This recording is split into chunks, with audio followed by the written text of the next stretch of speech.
Where's my cursor?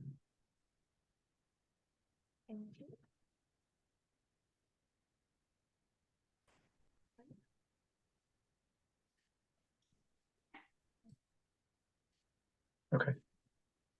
All right, guys. Sorry about that. We had a new computer and it wasn't working with the presentation, so we had to change those out. So we're back. Thank you guys for joining us. You're joined into our presentation on lower back pain and sciatica workshop. I've been doing these workshops for years now. We used to do them in person, and we actually attempted to do this one in person, our first one in person since the pandemic, but just didn't get much traction on it. So we're on Zoom here. So I hope you guys enjoy the presentation. And again, it's on lower back pain and sciatica, which we treat commonly in the clinic.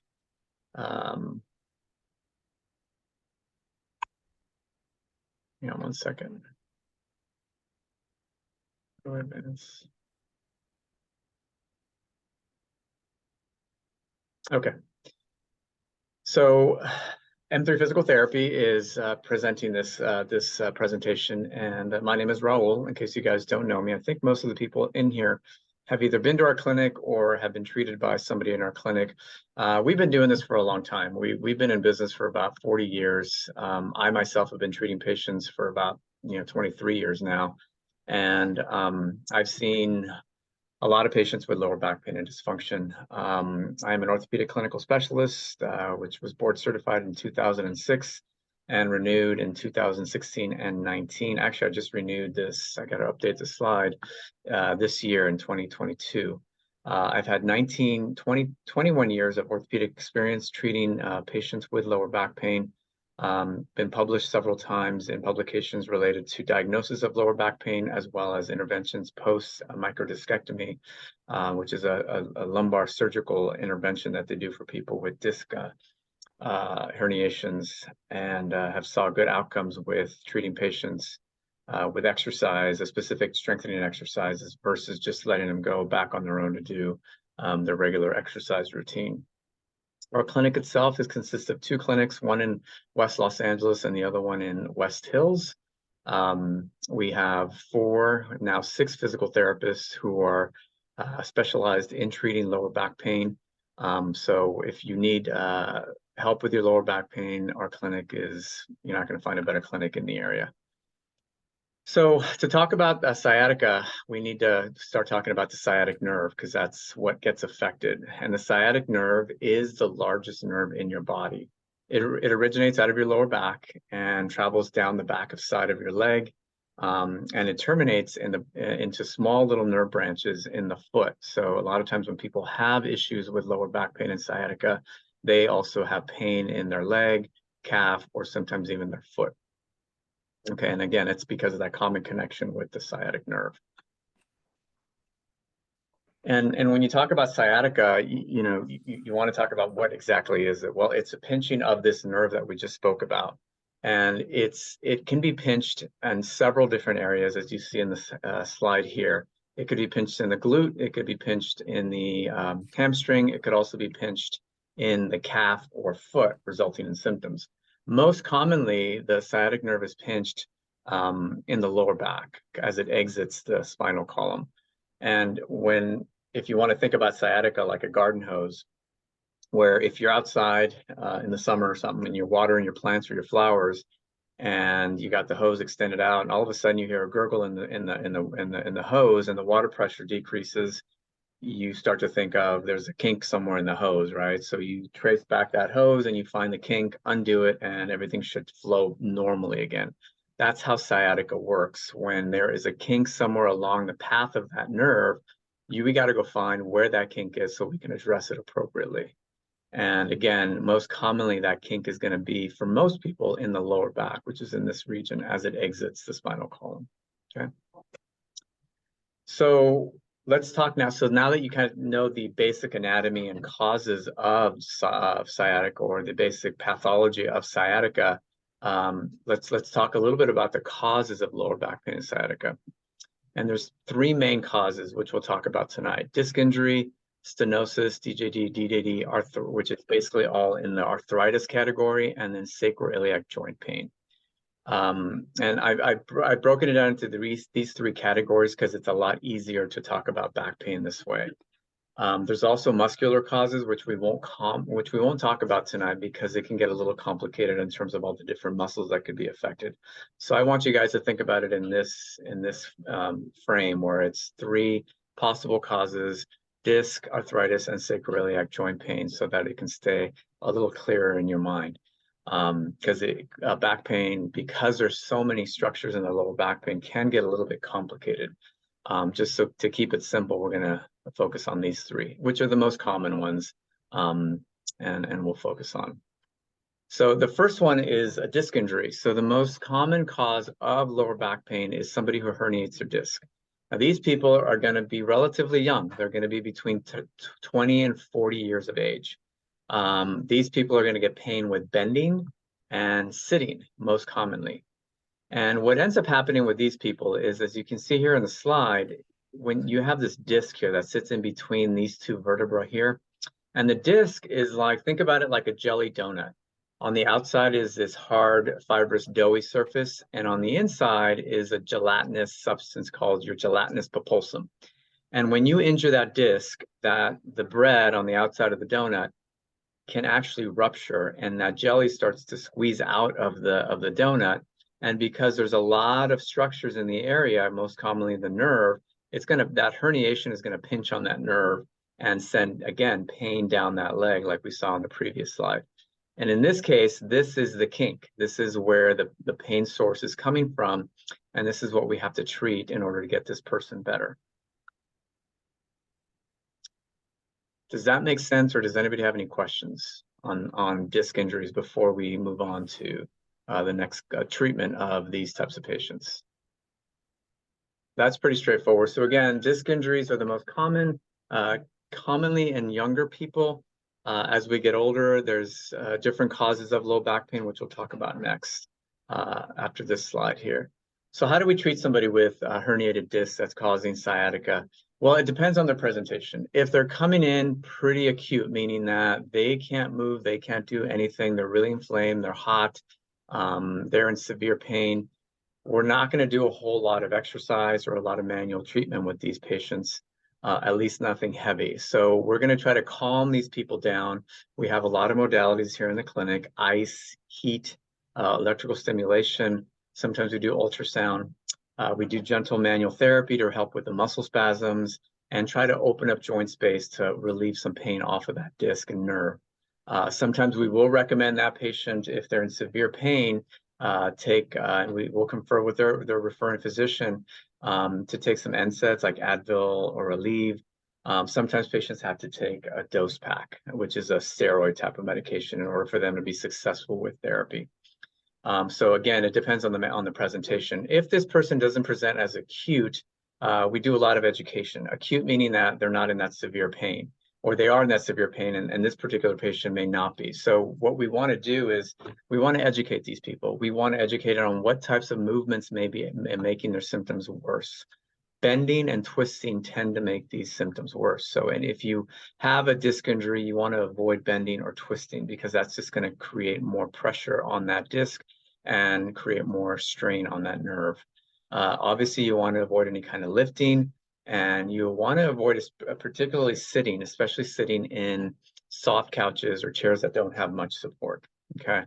One of the common things that I hear and that people tell me is that, well, I was doing okay with my disc injury, but I decided to clean my house, and that's a big no-no, because with cleaning the house comes a lot of repetitive lifting and a lot of repetitive bending, and that tends to fire you and flare up that disc pretty easily.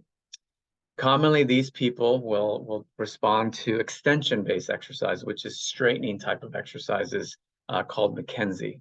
And that is because it tends to put pressure on that disc and from back to front, which takes some of the pressure off the nerve. We may also do nerve mobilizations for these people, which are gliding type of exercises, which we'll demonstrate in a second. In order to get blood flow to that nerve, it also helps to decrease any inflammation to that nerve. Ultimately, when that patient is feeling better, in terms of pain and nerve mobility, we're going to start a core strengthening program that's going to progress to function. And we'll demonstrate some of that in a little bit. Okay, so the next common cause of lower back pain and sciatica is stenosis. Some people refer to it as DJD, DDD, which is degenerative joint disease, or degenerative disc disease, all commonly categorized in the bucket of arthritis. So those of us with more than 50 candles on our birthday cake tend to have this particular problem if they're having low back pain and sciatica. So how do these people present? These people present with pain with standing and possibly with walking.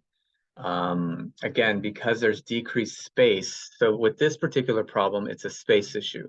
So as we saw in the previous slide, where there's nice plump discs with a lot of space in between the vertebra, these particular people have lost the space. You can see in this particular segment here, there's no disc here. That disc is completely collapsed. So all that fluid, that gelatinous pulposum, that jelly fluid in the donut is gone. So now that disc is flattened out, and you can see there's not much space here as a result. So that tends to create pinching on this nerve. And this is what happens when these types of people get back pain, is that there's no space for that disc or for that nerve to exist. So it creates a lot of pain and stimulation on that nerve and results in pain down the leg. So these people are actually, like we said, they're hurting more with standing and walking, but they feel better with bending forward. And that's because the bending forward is going to create space for that nerve as it exits through that vertebral column here. And also sitting is going to be relieving for people. And these people, if you see somebody at Target or at Costco, older person leaning on their cart and just walking in a bent forward position, they're creating space in their spinal column to take pressure off the nerve. So that's a common relieving mechanism that people will use, as they'll lean forward onto their shopping cart.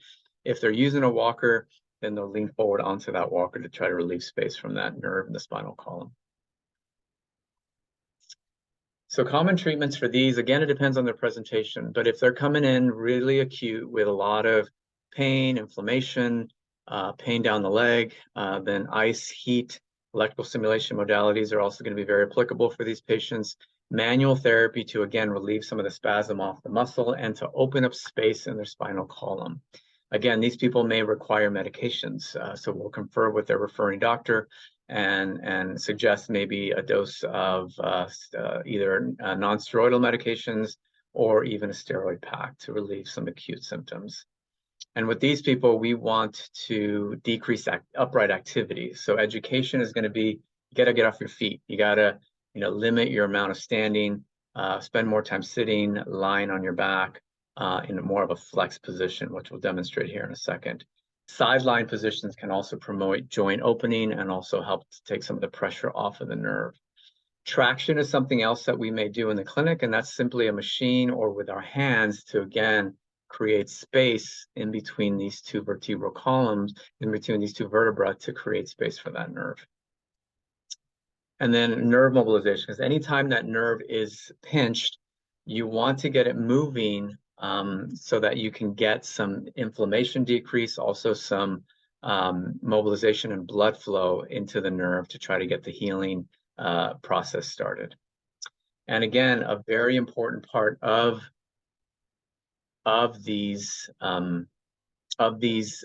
patients' treatment is going to be strengthening. In fact, I think strengthening is the most important part, because what happens here is when these patients lose height in their vertebra here, and there's no space in between, not only is the nerve pinched, but also the ligaments that attach one vertebra to the other in this fashion here that I'm drawing here, they become slack. And when they become slack, that vertebral column tends to shift front to back, side to side.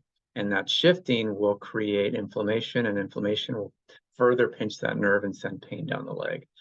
So with these particular patients, core strengthening is really important to stabilize this segment with muscles. And it is probably the most important part of the treatment that we really suggest that patients not only do when they're in the clinic, but also to continue to do for homework and even after they're discharged from our clinic, because that's going to be what's going to hold things in place to help prevent any aggravation of symptoms and recurrence of the sciatica symptoms once they've resolved. And the last one here, anybody have questions on arthritis, degenerative joint disease, before we move on to the next common cause? Okay. You guys can either raise your hand or just speak up. I think all of you just unmute yourself and go ahead and ask any questions that you guys may have.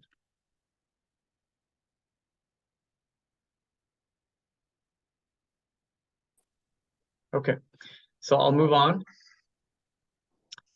So the next, go ahead. Oh, I thought somebody had to raise their hand. Chad, I think you may want to mute yourself.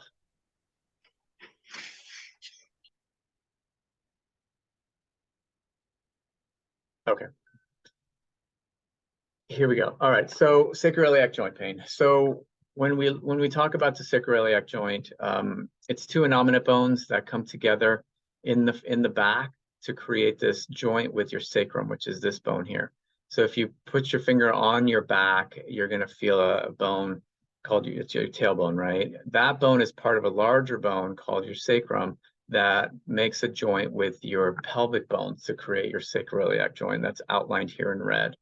This is a third common cause of lower back pain and sciatica. The age on these patients vary. I've seen patients from 13 years old all the way up to 80 years old have this particular problem. And what happens with these people is there is essentially a rotation or an obliquity of that pelvic bone on one side usually that creates a sprain or strain on the joint created by the pelvis and the innominate. And that will not only create pain right over this area, but also because the nerve travels right through here, it can create inflammation and put pressure on that nerve. Causes of this particular problem are usually falls or periods of being in bed for a long time where your muscles get very weak and you're in an awkward position that could create a rotation on the pelvis. Females tend to be more common than males to have this problem, and the reason being is that the female pelvis and the hips tend to move more. So this joint is going to be particularly vulnerable for females because of the mobility issues that exist, females compared to males.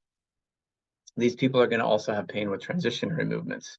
I commonly hear patients complain of when I get in and out of my car, when I get in and out of bed, it tends to be painful. And that's because it's creating a torque on the pelvis that's already rotated to create pain in this particular joint here. Pain is also common with sitting. So if somebody who sits for a living for work has this problem, they're usually going to report that it hurts because they're sitting on a pelvis that's not equal and it's shifted. So it's going to create pain in one of these areas that is rotated. And when people report this pain, I usually get suspicious of this particular area if they point to their back and they come into the clinic and they tell me that it hurts and they point right to their rear end. When they do that, it automatically hones me into this particular area. And usually the history will line up that they've either fallen, that they're female, or that they've had some kind of episode, period of time where they didn't do a lot of mobility and muscles became very weak in their pelvis and core. And again, as you can imagine, treatment for these particular patients is going to be core strengthening. But even before that, we want to try to normalize the alignment of the pelvis in order to get things to be symmetric. Okay, I'm going to demonstrate one of the common mobilizations that we do in our clinic here. I'm going to see if I can have Chad come out and help with this demonstration so that I can demonstrate a common mobility maneuver manipulation that we do in our clinic. I'm going to use the treatment table right behind me. I'm going to stop sharing my screen here for a second. And I think you guys can all see this. I'm going to fix this here.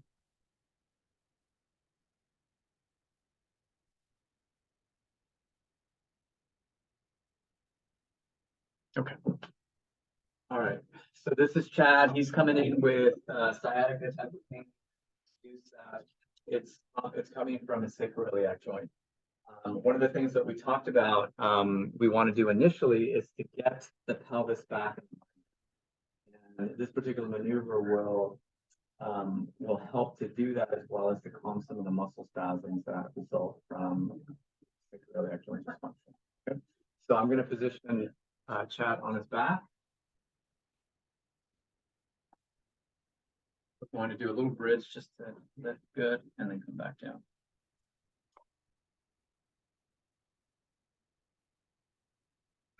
And then for Chad, he's reporting pain on his left sacroiliac joint.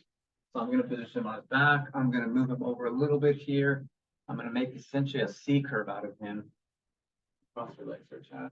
Chad, I want you to interlace your fingers behind your head and then close your elbows. I'm going to help you curl up, and then we're going to rotate this way. Okay. So he's all wound up. We got his sacroiliac or his pelvis right here. I'm going to wind him up here a little bit here, and it's a quick, he's got a belt on, so it's a little bit slippery. And we go and we manipulate that particular segment in order to get that joint back. Okay. And Okay. Raul, what was that for? That's for somebody, Rosa, who has a sacroiliac joint dysfunction. Okay, so that's where that pelvis is shifted. The first thing we do for these particular patients is we want to get that pelvis to line up. Okay.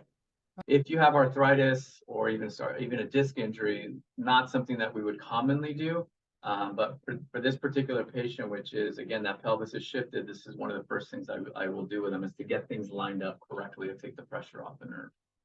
We talked earlier about nerve mobilization. Once I feel the pelvis is lined up and we want to start to treat that nerve. So go ahead and grab the back of your thigh, Chad. And you're going to straighten your knee out and you're going to pull the foot back. Good. And then bend the knee and point the toe. Good. And again, straighten the knee, pull the foot back, bend the knee and point the toe. So these are the nerve mobilizations we talked about earlier. Once we get the pelvis in line, we want to start treating that nerve. We want to decrease the inflammation off the nerve and also start to get the healing properties, a little bit of blood flow into that area to help with healing. Okay. This is going to do both. Okay. So he would continue this for a minute and I would have Chad do this multiple times during the day. So if you have sciatica, whether it's because of a disc herniation, stenosis, arthritis, or even a sacroiliac joint dysfunction, that particular exercise we just did with Chad is a pretty safe exercise to do to get that nerve to start healing, to get some of the inflammation calmed down. Okay. Following, let's say, he comes back in a couple treatments and he's feeling better, the pain is resolved. We're going to start doing some core exercises, which we talked about earlier, that is good to do for almost all the common causes that we talked about earlier.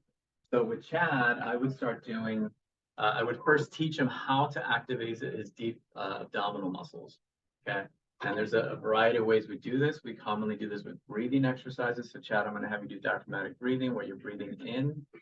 And as you breathe in, your belly expands. And as you breathe out, your belly drops in. And on that dropping in, when you breathe out, Chad, you should feel the deep abdominal muscles engaged. Once we've taught him where those muscles are, okay, now Chad, so I want you to draw in yourself and activate those same muscles. Perfect. Now we're going to go into a marching exercise to challenge your ability to hold that there. March here. Now hold it here, Chad, and then bring the second leg up without losing your belly button. Beautiful. Bring the right leg down. Now bring the left leg down. Bring the left leg up now. Good. And now the right one. Okay, a little bit of shifting there. And as he gets better at this, you're going to see less shifting. Left leg down, right leg down. Right leg up, left leg up. Now hold it here. Now we're going to go for endurance. And we're going to hold it for about 15 seconds to try to, again, work those muscles for long periods of time. Now that he knows how to activate them, now that we're getting some strength, let's get him to hold them for long periods of time. Because remember, your core should be on all the time. And we talked about earlier that most people with back pain have a problem with their core muscles. And these are common exercises that we may do in the clinic to get those muscles to come back. Okay, so bring leg down and leg down. Another one we want to also try to strengthen is your glutes. Your glutes are part of your core, and they're super important because they attach really close to your low back area that is at fault. So Chad, I'm going to have you squeeze your glutes and then start to roll up one vertebra at a time using your abdominal muscles. Good. Hold it there. and then roll it back down one vertebra at a time. So using his glutes, strengthening his core, again, we would incorporate this into his program. And there is a bunch of other progressions that we would do with him as he starts to get better. So exercises in our clinic are very focused, and they're very much sequential in that I don't move you to step D before you pass A and B. So you got to pass the test before you move to the next level. And that's the only way you get stronger, is as if you start to move through the different progressions, the different intensities of exercises. We do a lot of Pilates in our clinic. So, eventually when Chad or whoever's here is getting better, Pilates is a great and effective way to strengthen your core, stabilize all those muscles, and help people with back pain. Several studies have shown that Pilates-based exercises is a great way to strengthen and to also manage pain caused from either disc injuries, arthritis, or even sacroiliac joint dysfunction. Okay. Does anybody have questions with that? Okay. All right. Thanks, Chad. Of course. Okay, so let me share my screen again here, guys.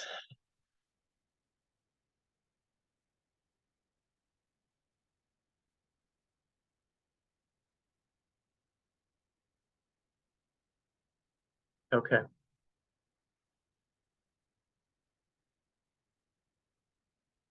Okay, so we talked about the different manipulations that we do for patients with sacroiliac joint dysfunction, which you saw me do one of them for Chad. So when we talk about lower back pain, no matter what the cause is, you don't want to delay treatment, because once you delay treatment, it makes everything a lot more complicated, where it's a problem that may be handled in a couple weeks. You wait for, to obtain treatment because you want to just see if it goes away, or you want to maybe get medications on board first. It tends to create more complexity of your problem, because now you have muscle spasm we're trying to contend with. You have a really irritated nerve we have to contend with. You may have further weakness that we have to contend with. So things just start to pile up the longer you wait. So when you have back pain, people have three options. They can either ignore it and hope that it goes away. They can either, take medication, which is altering the pain, to see if that will help. And the medications may help initially, but it's temporary, right? Or we can handle the pain. And handling the pain for us is really doing something about it. Identify where the kink is coming from. What part of that hose that we talked about earlier is being kinked that we need to address as medical practitioners in order to help decrease that pain and get the healing process started. So handling the pain is what we recommend for patients, and we want you to do it as soon as you can. Don't delay treatment. Several studies have said that people that delay treatment, once they incur back pain, are going to incur a lot of healthcare visits and a lot of healthcare costs downstream.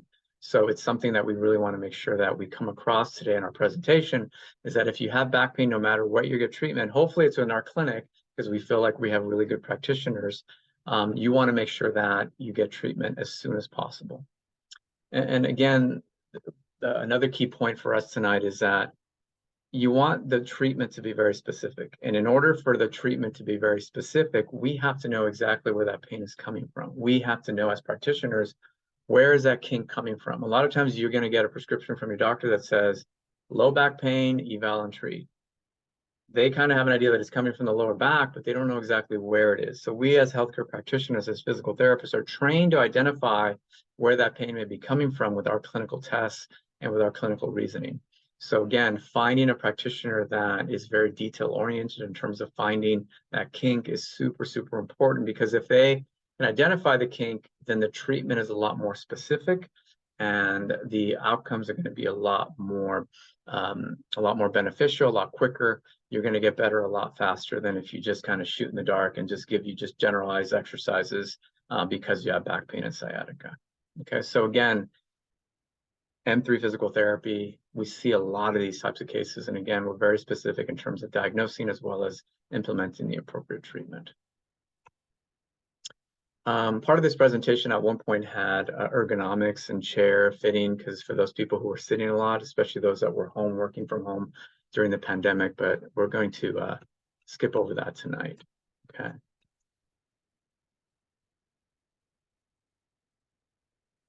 So we talked about the take-home messages for tonight. Does anybody have any questions? Rosa or Jenny, anything?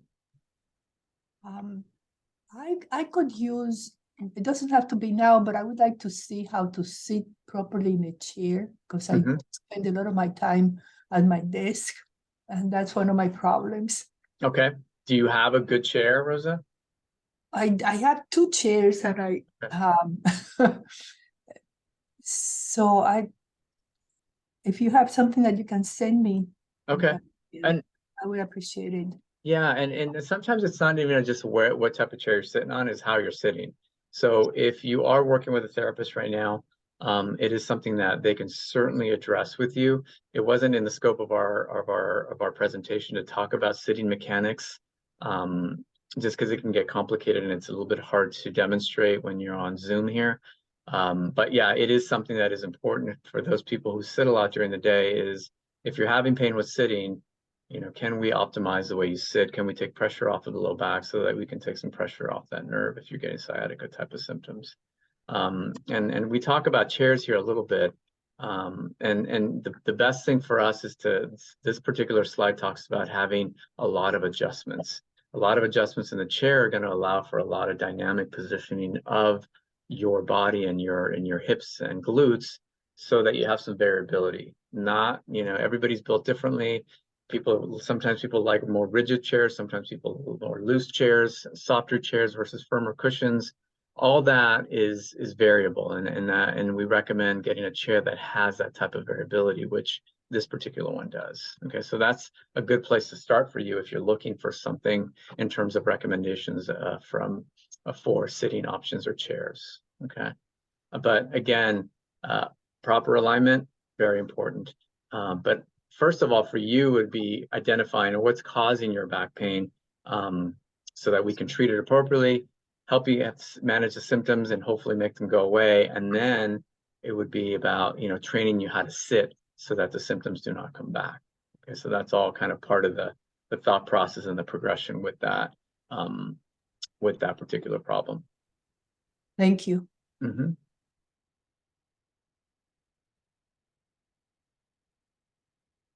Okay, any other questions?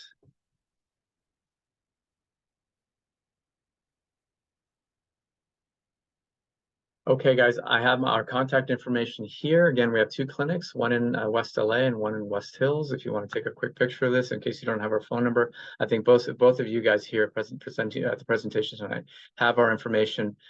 Give us a call. Again, don't hesitate, don't wait. If you have a bout of back pain, give us a call as soon as we can. We have practitioners waiting here to see you and help you as soon as we can. Okay. All right, guys. There's no further questions. I'm going to log out here tonight. Thank you guys for joining us. And again, if you guys have back pain, give us a call. Thanks, guys. Appreciate it. Thanks, Raul. Okay. You're welcome.